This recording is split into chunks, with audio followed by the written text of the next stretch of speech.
Let's start this off as usual with explaining parsing rules first. So the empowered darkness and empowered light damage bonuses are normalized. These are the buffs you will get after collecting enough little orbs of the respective color that are circling around the room throughout the fight. You will do 100% more damage to the opposite color for 20 seconds as well as restore 20% of mana. However, from purely parsing perspective, since they are normalized, there is no point focusing on collecting the orbs, because it just doesn't matter if you get the buff or not. It doesn't affect your parse. So chasing after them will most likely result in a DPS loss, making it harder to get the 99. The first thing I want to mention is that there are more options of how to execute this fight. There's the old school normal strategy, how it was probably originally designed and intended to do, where you just split your DPS 50-50, spread around the room and collect the orbs. There was also the door strategy on PTR, where you pretty much ignore the mechanics, but this was already fixed and is no longer possible. And then there's the popular strategy, which we have used on our kill, and I will focus on this guide on how to get the 99.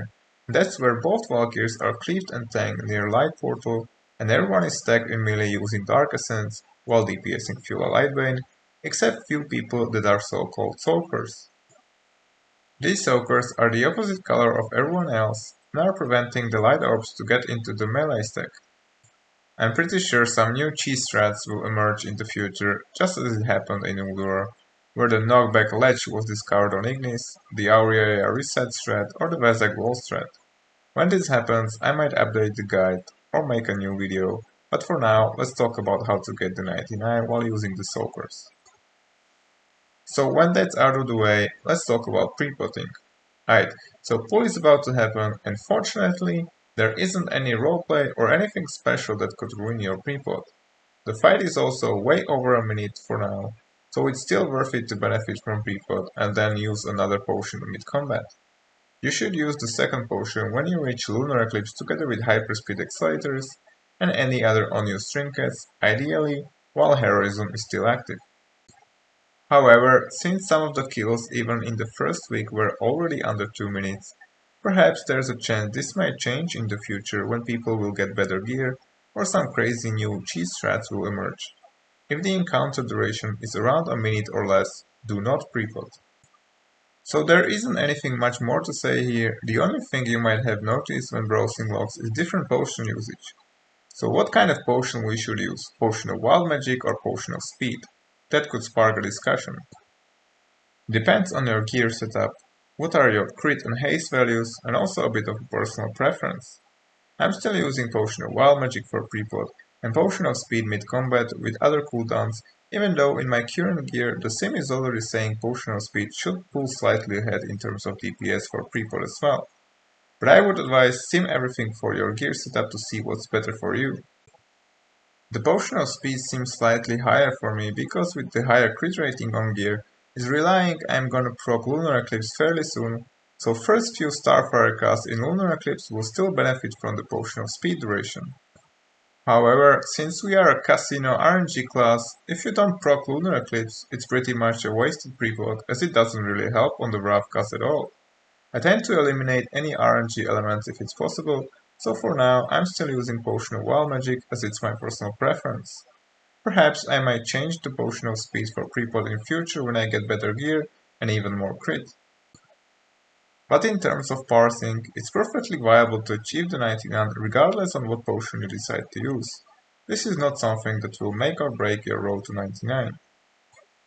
Alright, so we are pulling, and since we are several yards from the spot when the boss will be tanked, make sure you are using your first instant global cooldowns like Fairy Fire, Insect Swarm, Moonfire, Trance and Starfall to get into the position. It should be more than enough to make it. So by the time the last instant spell is casted, you should already stand still and focus on the Eclipse rotation. If you have a Feral Druid in the raid and want to save a global cooldown, you can skip the Fairy Fire since it's part of their rotation.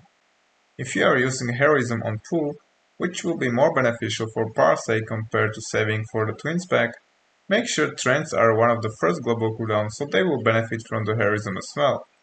We are unfortunately saving Heroism for when Iris Darkman had shield and was casting Twins pack. However, as you can see, it's still possible to get the 99, and this is also a good time to use second potion after reaching lunar eclipse and combining it with other unused abilities. Now let's talk about what idol, glyph and gear you are using. If you have the new idol of Lunar Fury and still using glyph of Insect Swarm like I was, consider using Moonfire first to get 200 critical strike rating proc as soon as possible. If you are still in your 4-piece tier 8 like I was, but don't have the idol of Lunar Fury and still using glyph of Insect Swarm, consider using Insect Swarm first for a higher chance of getting the instant Starfire proc sooner. However, make sure to delay the very first proc until you reach Lunar Eclipse if you get it before, otherwise you might accidentally proc Solar Eclipse instead. If you are watching this after a few weeks with 2-piece tier 9 and Glyph of Moonfire instead of Insect Swarm, you should Moonfire first. If you are watching this after a few weeks and you are close to full beast with 4-piece tier 9, you should not only Moonfire first, but also consider ignoring Insect Swarm altogether. I advise to sim it if that's the case for you or not. Now Starfall. Don't forget to mouse over the boss if you are using Serenade Bomb, and Starfall mouse over macro as I am as well. I was saving Starfall as the last instant global cooldown on pool for multiple reasons. First, since I was already using the new idol of Lunar Fury, I wanted to make sure Moonfire is up first to get the crit buff proc as soon as possible. Second, thread issues are real since we are even in melee range, so this buys at least some time for tanks to build thread and position both Valkyrs. Third, this way it has a higher chance of still benefiting from your trinket procs. Now, what do I mean by this? When you do the dots first, it can proc your trinkets such as Flare of the Heavens, Dying Curse, Pandora's Plea, etc., so the Starfall will have almost full duration of the spell power boost. Fourth, you will get more damage out of your Starfall because of the Val'kyr positioning. Doing it right off the bat as a first global cooldown will result in first few stars not doing splash damage. And fifth, my Serenade Bomb will hit 2 targets this way, as by the time we reach the 5th global cooldown, both bosses should be already stacked. There is also an option to delay Starfall even further, to wait for the Trinket or Talion procs before casting Starfall. Both are viable to achieve the 99, but if you watch some of my old videos, you know I prefer not to delay Starfall mostly because A. It's proccing Nature's Grace. B. When I have the internal cooldowns of the trinkets ready, chances are high they will proc fairly soon anyway, so Starfall can still benefit from this spell power boost because we can't snapshot Starfall. C. I don't want to sacrifice global cooldown from my first juicy lunar eclipse coupled with unused trinkets, hyperspeed accelerators, potion, and possibly even heroism or PI other than Starfire nuke, and I can find myself in the situation when I decide to delay Starfall. D. It's just easier for managing the fight, as I don't have to pay attention to internal cooldowns and trying to figure out when to pop Starfall but rather focus on other things. And E. If I delay way too much trying to wait for the perfect moment, I might miss one extra Starfall that could have been squeezed in if I wasn't delaying. So for me, it was Prepot, Fairy Fire, Trance, Moonfire, Insect Swarm, Starfall, and then proceeding with Eclipse Rotation, fishing for Lunar Eclipse with first few broadcasts. After reaching the first Lunar Eclipse, this is where I want to pop everything at the same time, meaning Potion of Speed if I didn't Prepot, Hyperspeed Accelerators, and unused Trinkets for some juicy Starfire nuke. I'm using simple macro for this that I just pop and start casting Starfire immediately. This brings me to another possible issue, and that is threat, since we are even standing in melee range. I must admit I have footage only from 2 attempts, since I'm doing this guide in week 1, and we weren't doing 25 and PTR. Both tries I experienced heavy thread issues on pool. In the first attempt, even managed to over-aggro, which resulted in tanking the boss for several seconds, proccing Alchemy Frenzy even twice in a row. I guess too bad this attempt wasn't a kill after all, as I was spiking to 21k DPS this way. So what can we do about this? Obviously, the best option is to chill at start, or even stop DPS if the thread is high. However, since this guide is talking about parses, and the objective is to achieve 99, let's just pretend these options do not exist. So make sure your tanks are receiving misdirects and tricks of the trade right from the get-go. The delay Starfall already mentioned should help as well. If this is not enough, ask your paladins for a Hand of Salvation. and in the worst case of over-aggro, even Blessing of Protection. Other than that, then the only other option is to spec for both points in H's reach for extra threat reduction. Although the majority of the fight is pretty simple with minimal movement, you just pretty much stand still, passive cleave with Starfall, and focus on your single target rotation. There are also a few mechanics you need to pay attention to, as they can hinder your parse, kill you, or wipe the raid if being ignored. The first one is when one of the Val'kyr gets a shield and start casting Twins back. The raid needs to burn through the shield and interrupt the cast. This is happening on Fuel Lightbane, which you are already DPSing from the start. Nothing changes for you. You keep DPSing your target. However, if the shield and twin spec is being casted by ID's Darkbane, this is where everyone, including you, have to switch to ID's, which is the Dark or Shadow Val'kyr. Yes, this is potentially lowering our DPS, because we do way less damage to Dark Val'kyr while having the Dark Essence buff. I can imagine though that at the end of phase 3 when everyone will be almost in their best in slot gear, perhaps for chasing parses, it is gonna be possible that few people can ignore this mechanic and keep DPSing Fuel Lightbane just for parse sake. But for now, we were switching to IDs in order to interrupt the twin spec. Just make sure that while you have the Dark Essence buff active, as soon as it is interrupted, you switch right back to Fuel Lightbane, so you won't waste extra global cooldowns on wrong target with lower damage output. As you can see from my kill, I've wasted 4 Starfall still on IDs after the twin spec was interrupted. This should not have happened, and this is something I will try to improve in future, since the damage difference is pretty massive, as the Starfire damage on IDs while having the Dark Essence buff was only around 6 to 8k damage. Another perhaps even more important mechanic is the Vortex. Specifically Light Vortex if you are starting with Dark Essence. If Light Vortex is being casted, you need to click the Light Portal and switch to Light Essence in order to survive the AoE. The boss should be already tanked near the Light Portal, so what you can do to minimize movement and maximize damage output is to finish your cast still on Fuel Lightbane, and depending on how confident and comfortable you will get with the encounter, perhaps waiting a bit and throwing even extra casts or refreshing dots if they are running out on Fuela before clicking the Light Portal, which you should already stand next to. It's pretty much similar to Algalon Big Bang mechanic. And since it's very similar, the same thing applies here as well. Don't forget to keep an eye on the timer when it might possibly happen, and try to avoid popping any major cooldown just seconds before. First thing you can do is proc Lunar Eclipse, use unused Trinket, Hyperspeed Accelerators, Potion of Speed, and then be forced to move and waste the whole duration. Always check the timers and decide if you can squeeze the full duration out of any cooldown or not, in case Vortex is the next ability.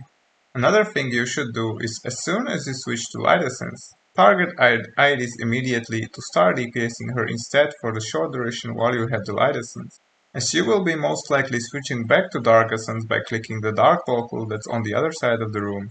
You can also minimize the movement by shortening the distance to the portal while throwing instant casts on IDs such as Fairy Fire, Insect Swarm, Moonfire, Starfall, and perhaps even 4-piece tier 8 Starfire proc if you are still using it. What I've done was, as soon as I was Light Essence, my first 3 global cooldowns on IDs was Fairy Fire, Moonfire, and Insect Swarm, while I was backpedaling to the Dark Portal, and then continued to DPS after the AoE was done. After that, most likely there's a call to switch back to the Dark Essence, so this is a perfect time to use Rocket Boots, so save them for this occasion. Just Rocket Boots to Dark Portal, click the Essence, and speed away back to Fuela on the melee stack, while throwing instant cast again. You have time for approximately 2 global cooldowns, so refreshing your dots if they run out is the perfect option. If they are still up, and especially Moonfire with still a high duration left, while having already the Glyph of Moonfire, it's most likely not worth it to refresh it unless there is no other option in form of Trance, Starfall, Typhoon, or Insect Swarm even on ID's Darkbane. Just make sure you are not hitting any of the little orbs that are opposite color of your essence on your way back to the stack while using Rocket Boots, as this might kill you. However, there are always few factors you can't control unfortunately that might help you further to achieve the 99 or make it more difficult. Just to name few, could be RNG so you don't have to move a lot because of mechanics, RNG when and what procs, and if it aligns with other things. If you have to battle res or not, both uptime and value of the spell power of the Demonic pack, Like for my 99 parse kill, for example, I had gtmoniq starting at after like 16 seconds unfortunately, and of course, the kill time as well. My 99 kill in the first week took 3 minutes and 24 seconds, which is roughly a minute behind the top ranked druids. If you look at the top 3 Boomie parses, one thing they have in common is the kill time being around 2 minutes. The rule of thumb is faster kill times equals to better DPS, because of the better uptime of heroism, procs and cooldowns.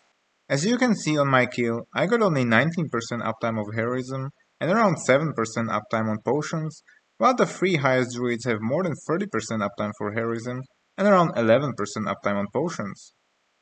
So yeah, all these little RNG factors do add up, and unfortunately, sometimes even if you play perfectly, it's just out of your hand.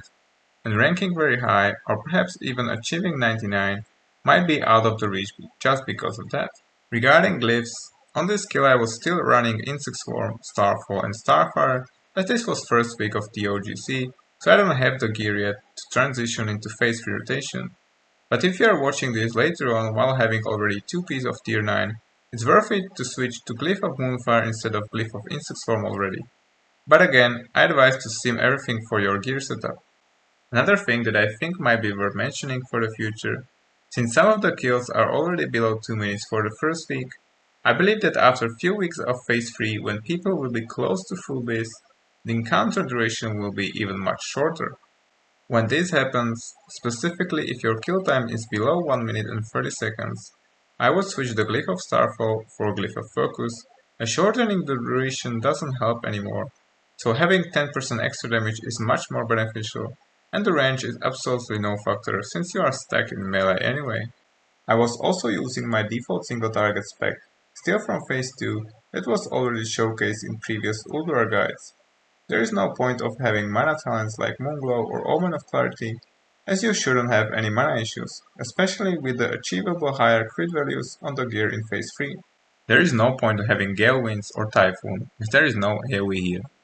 If you really want to spec Typhoon just for movement, it is a possibility and I am not against it, but I feel there is almost no movement here. The only time you are moving is when you are switching Essence, where you have time for 2 global cooldowns of instants with rocket boots while having 2 targets to use dots on. So shouldn't be really needed, but if you really like it for that one single cast that's gonna be used on Valkyrs, go for it.